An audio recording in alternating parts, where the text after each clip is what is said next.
Buenos días, les habla el Padre Miguel Soler desde Filipinas.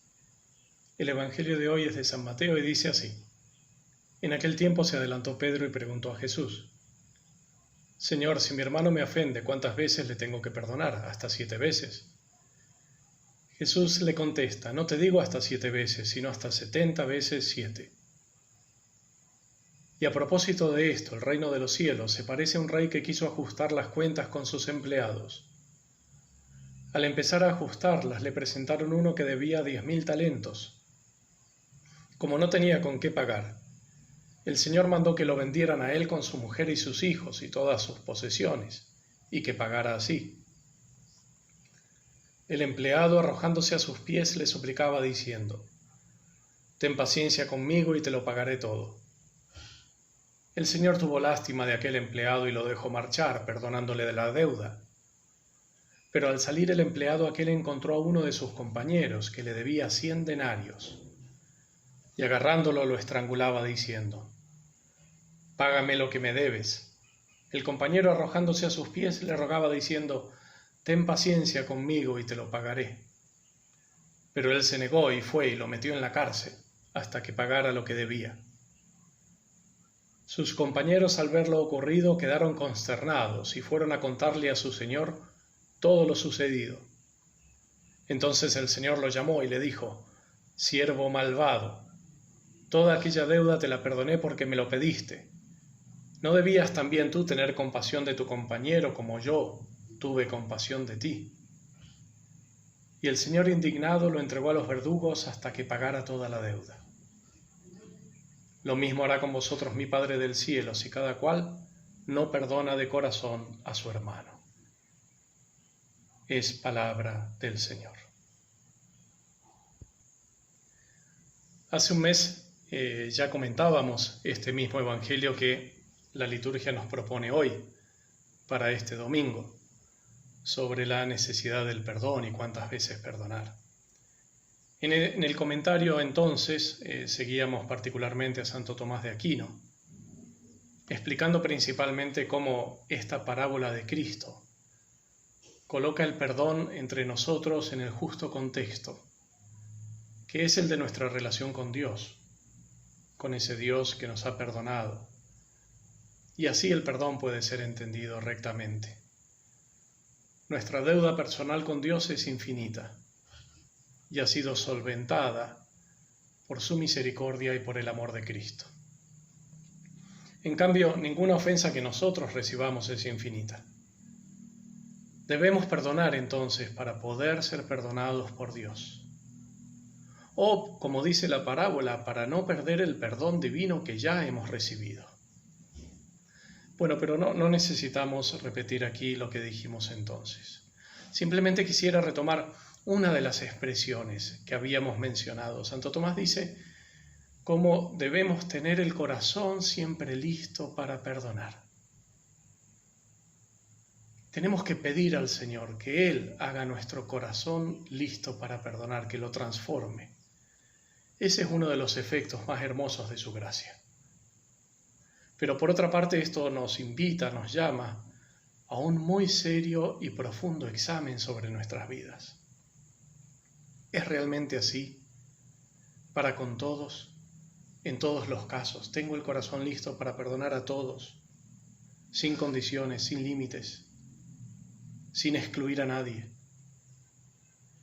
Llegar a eso ya es un camino espiritual, en el cual debemos confiar en la gracia de Dios, pero debemos también trabajar nosotros.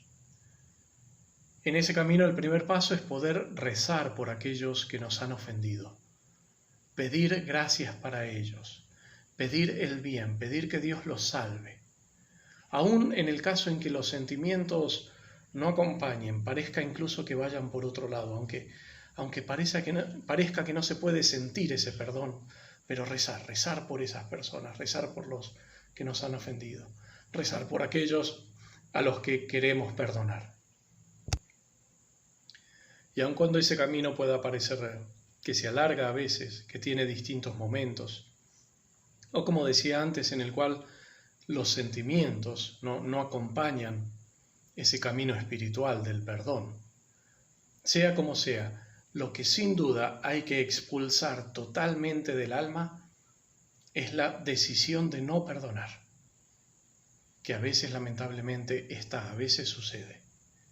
Y hay que expulsarla como sea. Porque además, ¿de qué sirve esa decisión de no perdonar? ¿A qué ayuda? ¿A quién ayuda?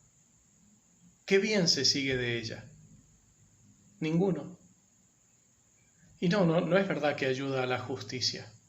Al contrario. No estamos hablando aquí de que el mal que se hace a los demás no tenga ninguna consecuencia ante la justicia humana o ante la sociedad, porque es el bien de la sociedad el que pide muchas veces que el malhechor reciba su pena. Pero no estamos hablando de eso, eso es otra cosa. Aquí estamos hablando de la disposición interior del corazón a perdonar, de los efectos en el alma. Y estamos hablando del perdón efectivo, si es pedido, si se pide perdón. Eso, esa disposición y ese perdón es lo que transforma el mal recibido en un bien. Ese bien del perdón que está en el alma, ese ya es un bien inmenso. En cambio, el no querer perdonar al único que perjudica es al que decide no perdonar. Santo Tomás también dice que perdonar totalmente, aún sin que nos pidan perdón, es signo de perfección, como lo hizo Cristo, como lo hizo Él con nosotros, como los mártires. Son los mártires los que nos enseñan este perdón que es un don de Dios, que es ilimitado, que es incondicional. Hace unos años, en una reunión en Italia, daban su testimonio hijos y familiares de mártires que habían sufrido y que habían muerto por la fe. En una guerra terrible, en una situación terrible de persecución.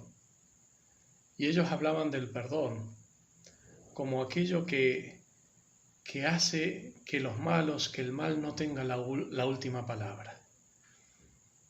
Ellos decían que no podían guardar rencor en el alma porque, decían ellos, no debemos dejar que los malos, que además de matar los cuerpos de nuestros familiares, maten nuestras almas. Que el mal no mate nuestras almas. El perdón entonces es allí donde el mal muere, donde el mal es engullido, donde desaparece. Es sí una gracia inmensa, es una gracia de Dios. Pero Dios no deja nunca de dar gracias espirituales a quienes las piden primero con perseverancia, no importa cuánto tarde, porque durante el tiempo en que la gracia tarda en llegar, va purificando el alma. Dios no deja de dar sus gracias a quienes las piden con gran deseo y con gran humildad. Que la Virgen María nos bendiga.